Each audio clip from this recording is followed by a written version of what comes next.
Um, Magandang umaga sa inyo mga kadisyerto. Kakatapos lang natin maligo. Labas na rin tayo.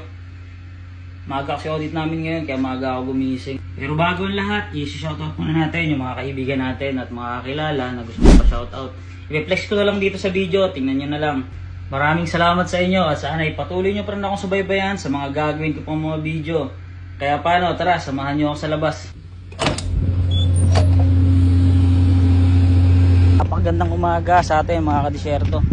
Napakatahimik ng lugar. Hangin ngayon at mukhang magsa-sunstorm mamaya. Kaya for sure, tambay muna tayo na ito sa kwarto. What? What the fuck? Tara, samahan nyo ako. Punta muna tayo sa tea room para magtimpla ng kape. Hindi kasi kompleto araw ko pag wala akong ganun. Ewan ko ba? Parang yun na lang yung nagbibigay ng init ng katawan ko. Kukunin muna natin yung T-card natin bago tayo pumunta doon sa main camp. Ito yung T-card ko. Kailangan kasi kinukuha itong T-card bago pumunta ng kabilang camp. Kasi meron ding T-card board doon at ilalagay ito doon. Para once na nagkaroon ng problema dito sa kabilang camp, secure tayo. Kasi baka mamaya mag-drill tapos nandito yung T-card ko at hindi ako maka-attend. Yari, mabibigyan tayo ng memo, magagalit ang ating company man.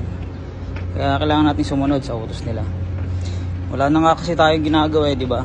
Kaya dapat sumunod pa tayo sa kaya nga tayong ganong trabaho, madalas pa tayo nakatambay. Kaya dapat sumunod tayo sa mga patakaran dito sa loob. Ganun lang naman, pakisamahan mo lang naman sila at mabait naman yan sila lahat. Ito, nandito na tayo sa coffee shop. Timpla muna tayo ng kape. Yan. Walang katao-tao So ako ngayong araw.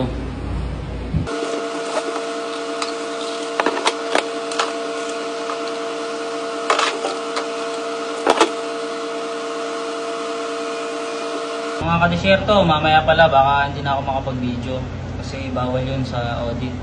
Mahigpit kasi yung mga Saudi na nag-audit dito.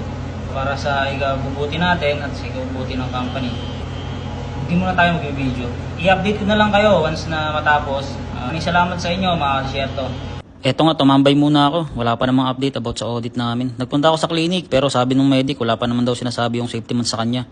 Kaya ito, magre-relax muna tayo. Mag-iisip tayo ng mga itatanong sa atin ng auditor mamaya at pati na rin kung ano yung sasagot natin. Update lang pala mga kadisyerto sa nangyaring audit kanina.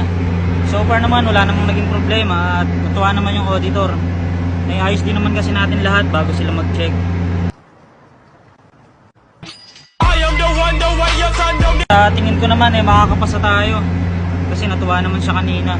Sinabi nga rin niya na basta Pilipino yung naka-assign sa isang trabaho maayos lahat. Kaya natuwa din yung puso natin doon.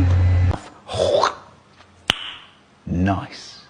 At maraming salamat dahil marami nagtitiwala sa mga Pilipino na nagtatrabaho dito sa malayo. Kaya sa lahat ng Pilipino na patuloy na nakikipaglaban dito sa abroad, saludo ko sa inyo bilang isang OFW. Dito na nga lang pala muna yung update natin ngayong araw.